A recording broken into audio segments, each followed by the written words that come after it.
Hey everybody, so I don't know how well you're going to be able to hear me over the compressor and the air fan, but the next step that I do in weathering is once I use my scratch pen, I got both sides of this car, the lettering faded on both sides. Like I talked about in my other video, I changed the couplers to scale couplers, I've added air hoses. That's the only thing I've done to the car so far other than scratching the letters and numbers off. So this is where the stand comes in handy. In my first video I had the stand sitting there, so this is the reason I put the screws back in, so that I can use these little alligator clips to hold the car up when I spray it. It's also a good idea to at least have one hand covered. You don't want to get fingerprints on the car or anything like that, because the oil from your fingers could make the paint not stick or fisheye and stuff like that. So the first step that I do is I mix up some white, this is acrylic paint. I mix it with 70 or 91% alcohol. I use 70%, and this is mixed up about 1 part paint to 3 parts alcohol. That gives it a nice kind of milk consistency. And then what I do is I just add some of that to my airbrush, and I just test to make sure I'm getting paint. And I am. You can probably see that paint coming out of there. And all I do is just fade the car. So I don't usually go side to side. I want to go kind of up and down, because that's the way gravity works. And you don't want to keep it consistent. Panels fade different than other panels do.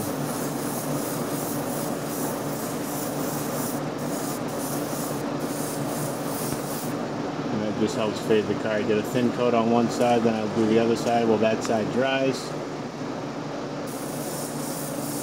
And I don't get right next to the model. If you get too close to the model, it's going to bleed, it's going to run. That's not what I'm looking to do here. I'm just looking to do a paint fade.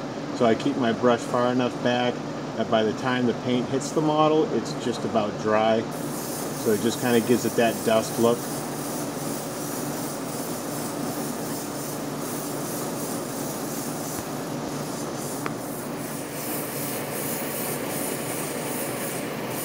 And a little bit goes a long way.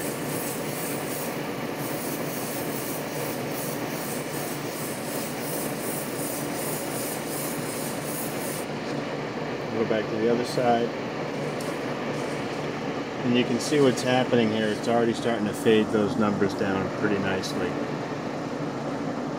on both sides. Alright, I'm going to finish fading this down, and then I'll go on to the next step, which is going to be adding some railroad tie brown. I'll mix up that paint, and once I get a little bit more fade done on this car, you fade it to the way you want it. A little less, a little more, it's entirely up to you. How long the car's been sitting in the sun, how old the car is, and always remember to check prototype photos whenever available. It really gives you a good idea of how the car weathered in the real elements. Alright, I'll be right back.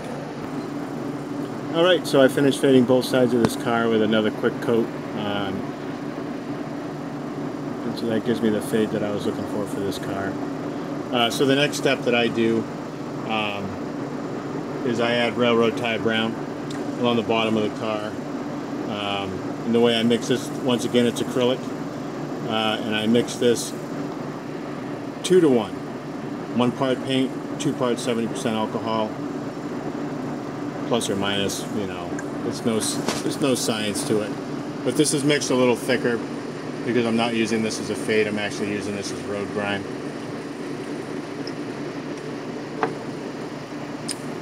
So for this step, this is why I like to wear a glove. So I don't, the car's not sealed yet, so I don't want to rub any of that paint off. So then I'm just going to give the bottom of this car a quick coat of this railroad tie brown.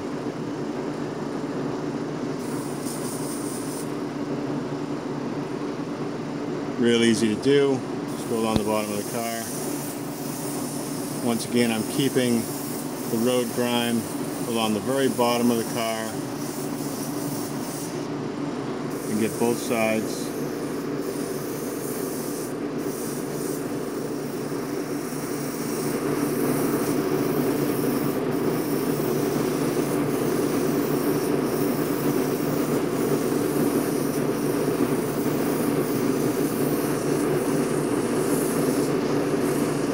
Now to help speed up the drying process, once I do one row of paint, I will just keep the air on and use that to help dry the paint I just applied.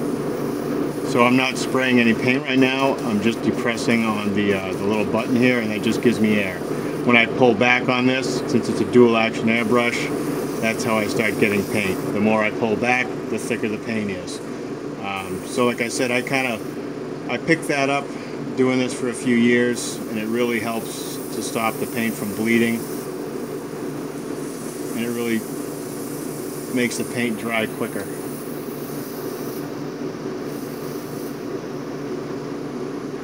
Liking the way that's looking so far.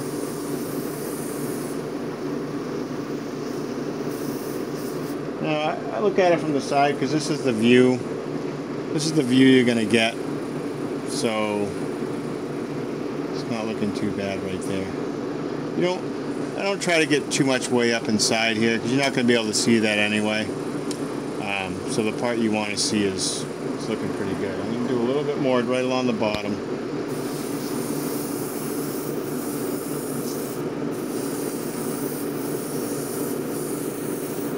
And once again, this is just base coat weathering that I'm doing. This is just initial road grime.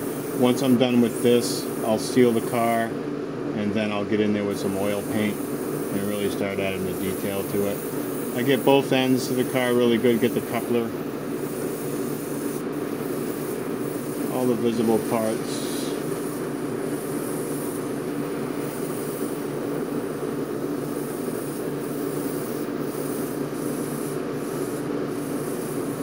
The end of the car.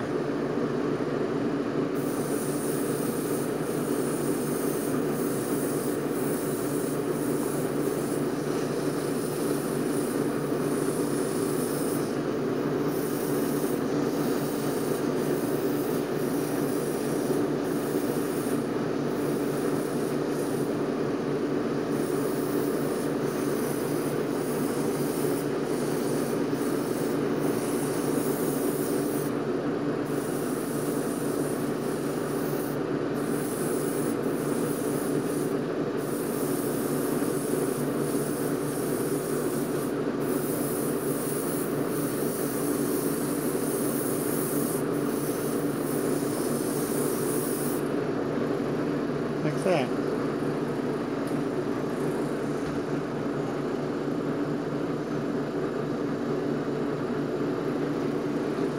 So there's the ends of the car. It's not looking too bad. Get a little more inside there. I can get up close, just a little bit of paint. You don't want to pull too far back on the trigger. Really hope if I had some paint in the brush. Get inside all these little areas in here. And then same thing with the other side. And then just along the sides of the car, get a little bit of road grime that's splashed up along the bottom of the car.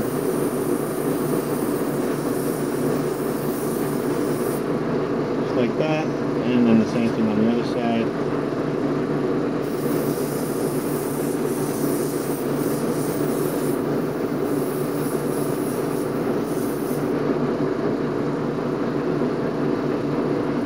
Alright, so there's railroad tie brown, just for the base coat weathering on the car. And now I'll go ahead and seal this, and then I'll start doing the up close and personal weathering with some rust and some streaks and things like that.